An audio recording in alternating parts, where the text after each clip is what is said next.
preoccupanti sul futuro dell'economia veneta diffusi da Unioncamere. L'invito al nuovo governo è chiarire il prima possibile le proprie intenzioni per rassicurare gli investitori esteri.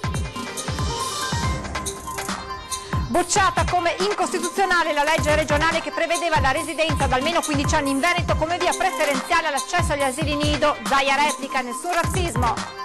Tragedia Musile, il corpo di una 36enne rinvenuto nel Piave. Alcuni testimoni l'avrebbero sentita gridare aiuto prima del dramma.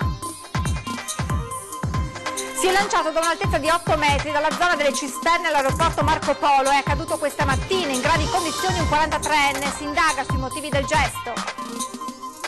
Posata dalla Presidente del Senato Casellati la prima pietra per i lavori di ampliamento dell'aeroporto. Il sindaco Brugnaro annuncia, oltre che allo scalo, i binari arriveranno fino al nuovo stadio. Il futuro del Veneto, la politica, il governo e molto altro. Stasera a 20 e 10 ospite un Massimo Cacciari a 360 gradi. Oltre 330 studenti da tutto il Veneto oggi a San Donà di Piave per la conclusione dei 2 progetti didattici promossi dai consorzi di bonifica. Buonasera e ben ritrovati con le notizie da Venezia e provincia. In primo piano l'economia con i dati preoccupanti sul futuro dell'economia veneta diffusi questa mattina da Unioncamere. L'invito è rivolto al nuovo governo ed è di chiarire il prima possibile la propria intenzione per rassicurare soprattutto gli investitori esteri che al momento si trovano prigionieri, spiega Unioncamere, dell'incertezza. Rallenta la crescita per le imprese del Veneto secondo lo studio trimestrale realizzato da Unioncamere. Da gennaio a marzo 2018 la produzione industriale è comunque aumentata del 3,2% rispetto allo scorso anno, ma si registra una stagnazione rispetto all'ultimo trimestre 2017. La variazione destagionalizzata è di meno 0,1%. Anche ordinativi e fatturato estero mostrano questo rallentamento e emerge soprattutto nel fatturato estero un rallentamento più consistente. Uno stop che gli analisti attribuiscono all'incertezza politica del periodo preelettorale e di quello immediatamente successivo al voto del 4 marzo.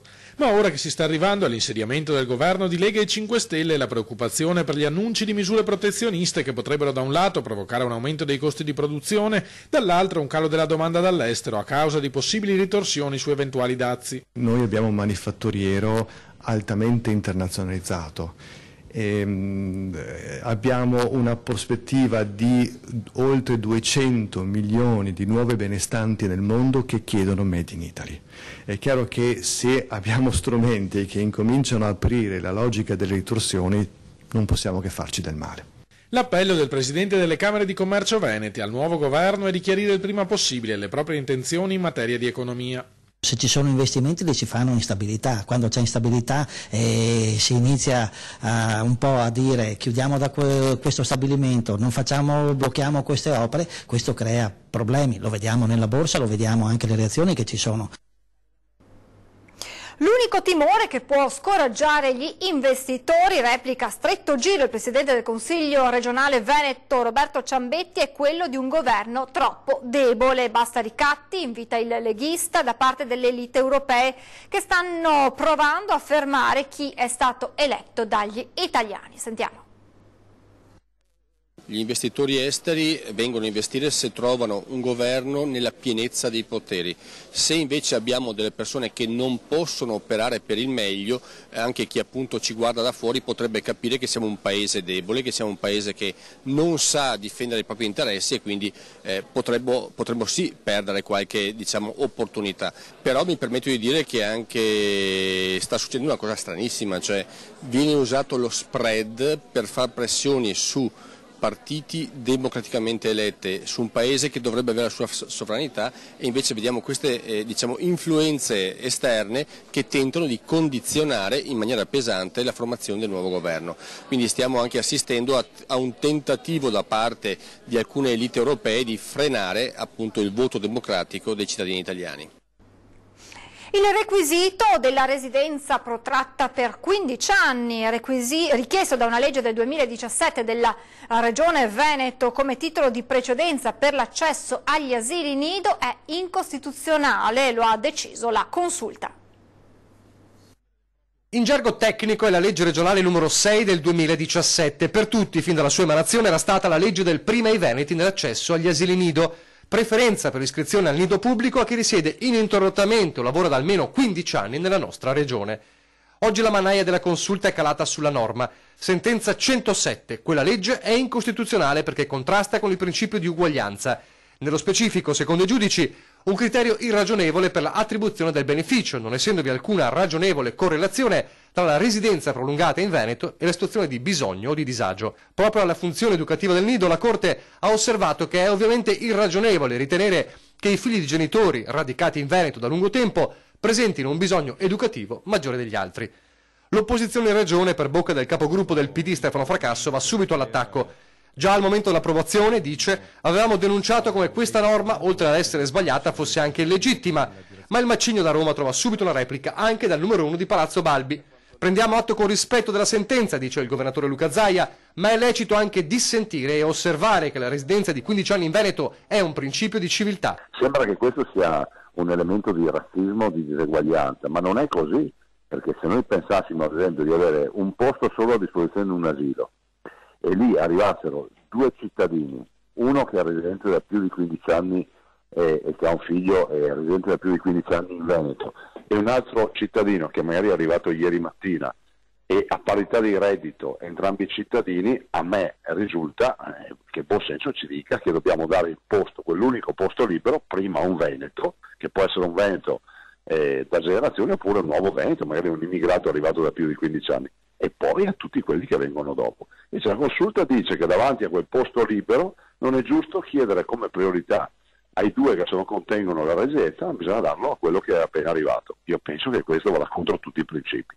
Insomma, dice Zaia, questa legge accusata di razzismo rischia paradossalmente di essere razzista proprio nei confronti degli immigrati irregolari che vivono da tanti anni in Veneto. Se vogliamo premiare questi 500.000 immigrati che sono qui da più di 15 anni, che si sono integrati in un progetto di vita, si sono comportati bene, contribuiscono alla formazione del nostro PIL, dobbiamo comunque dire che prima i veneti, cioè prima loro, prima i veneti che hanno almeno la residenza di 15 anni, e dopo quelli che arrivano, che sono arrivati ieri mattina o che arriveranno domani. La cronaca, tragedia a Musile, dove una 36enne del posto è morta annegata nelle acque del Piave. Alcuni testimoni avrebbero sentito le sue grida d'aiuto prima del dramma. A sentire le grida di aiuto sono stati intorno alle 23 alcuni ragazzi seduti all'esterno di un bar in località Taio, nel comune di Musile. Sono accorsi sull'argine del Piave e per un momento l'hanno vista. La donna lottava con la corrente, ma in pochi secondi è scomparsa oltre le paratie della vicina chiusa.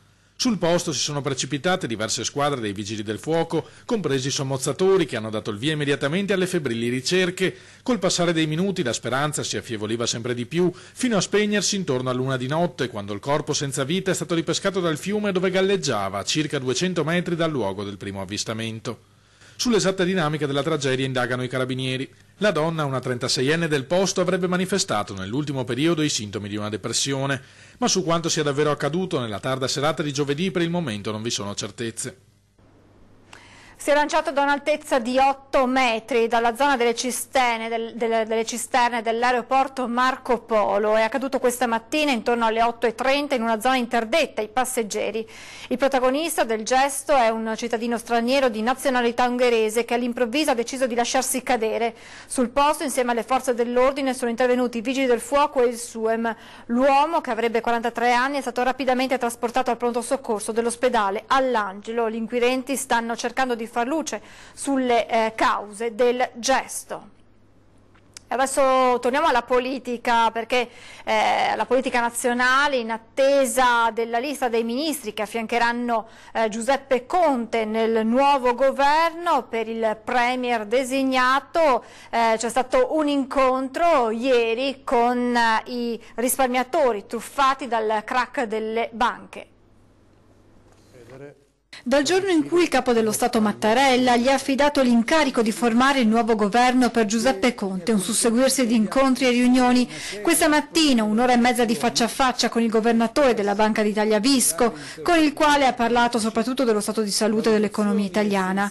Poi a seguire riunione con Di Maio e Salvini. La giornata di ieri, invece, oltre all'incontro con le forze politiche che siedono in Parlamento, il Premier incaricato l'ha dedicata all'incontro con le associazioni dei risparmiatori vittime del crack delle popolari, che hanno sofferto per il default di alcune banche.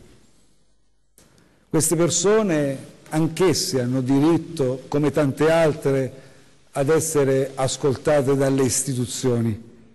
Sono persone che chiedono il rispetto dei loro diritti e che il loro risparmio venga tutelato. A loro il potenziale Premier ha dato una serie di rassicurazioni. La tutela dei loro risparmi, spesso frutto di sacrifici, di una vita di lavoro, sarà uno dei principali impegni di questo governo, il governo del cambiamento.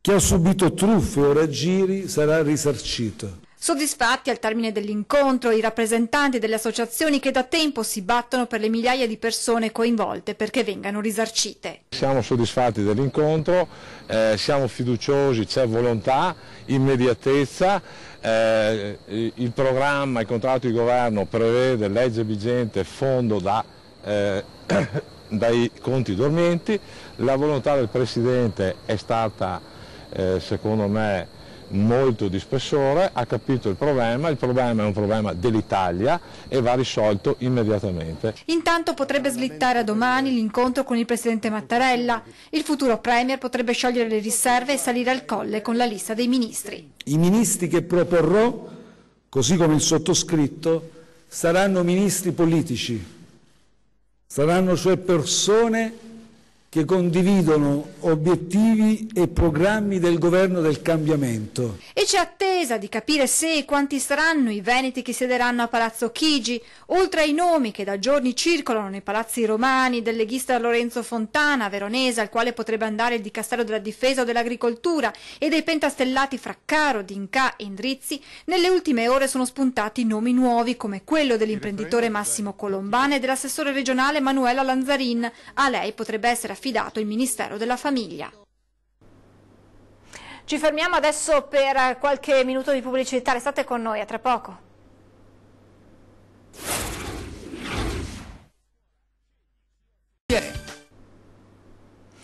Siamo tornati in studio, posata la prima pietra dalla Presidente del Senato Casellati per i lavori di ampliamento dell'aeroporto. Il sindaco di Venezia Brugnaro annuncia, oltre che allo scalo, i binari arriveranno fino al nuovo stadio.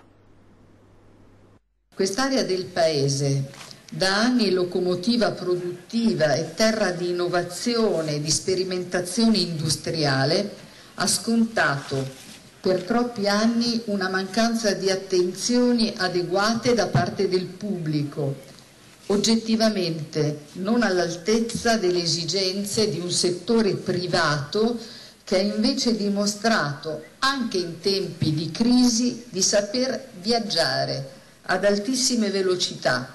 Così la Presidente del Senato, Maria Elisabetta Casellati, rende omaggio a Venezia e al Veneto, promettendo a nome dello Stato una maggiore attenzione di quanta ve ne sia stata in passato, prima di posare la prima pietra del nuovo cantiere per l'ampliamento del terminal passeggeri per l'area extra Schengen dell'aeroporto Marco Polo di Tessera. La nuova struttura, che sarà ultimata nel 2020, è solo un altro tassello del mosaico del gigantesco piano di sviluppo del terzo scalo italiano. Un programma di sviluppo estremamente complesso, compiuto tra l'altro nell'ininterrotta operatività dello scalo e che ci porterà entro il 2030 a più che raddoppiare la superficie del terminal, portandola dagli attuali 80.000 metri quadrati a 180.000 metri quadrati.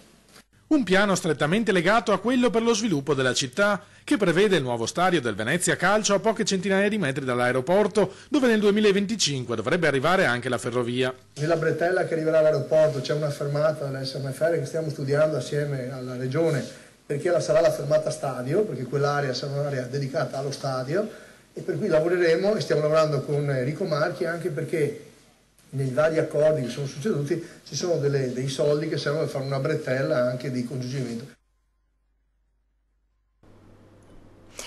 Sono servite 4 votazioni della giuria dei letterati presieduta da Carlo Nordio per scegliere la cinquina finalista della 56esima edizione del premio Campiello, oggi all'Università di Padova. Ecco dunque la cinquina: Elena Janecek con La ragazza con la Leica, Ermanno Cavazzoni con La galassia dei dementi, Davide Orecchio con Mio padre e la rivoluzione, ancora Francesco Targhetta con Le vite potenziali e Rosella Postorino con Le assaggiatrici.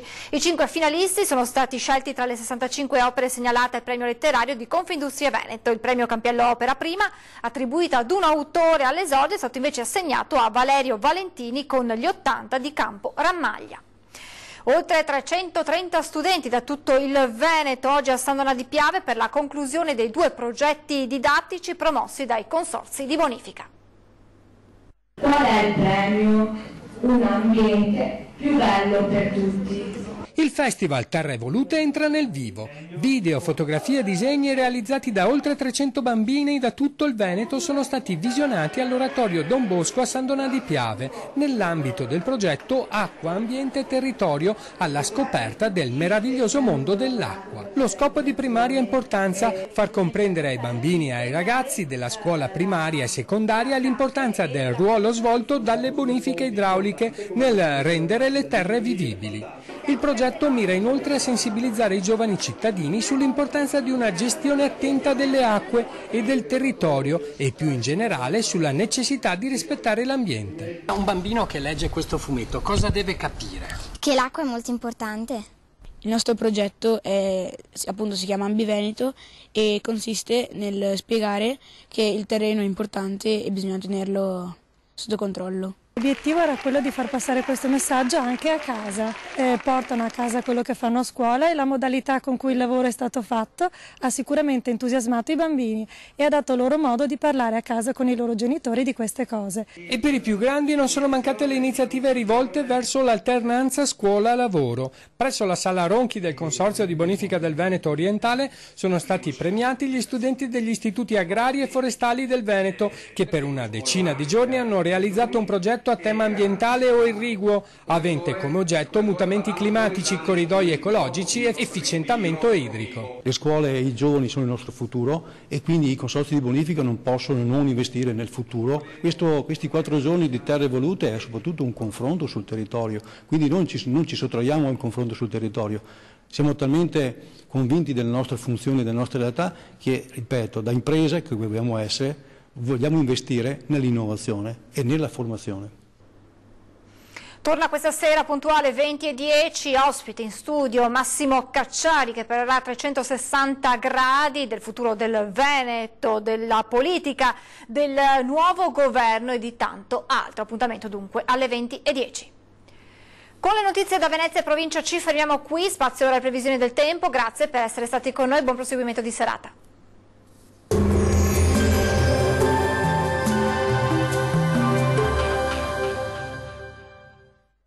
Ben ritrovati al meteo. Bel tempo sul Triveneto grazie all'anticiclone Scipione. Vediamo il dettaglio di sabato 26 maggio. Sul Veneto bella giornata di sole, sarà bel tempo ovunque con ampio soleggiamento un po' su tutti i settori della nostra regione. Il cielo sarà sereno o al massimo poco nuvoloso. Occasionali acquazzoni possibili sul Bellunese al pomeriggio.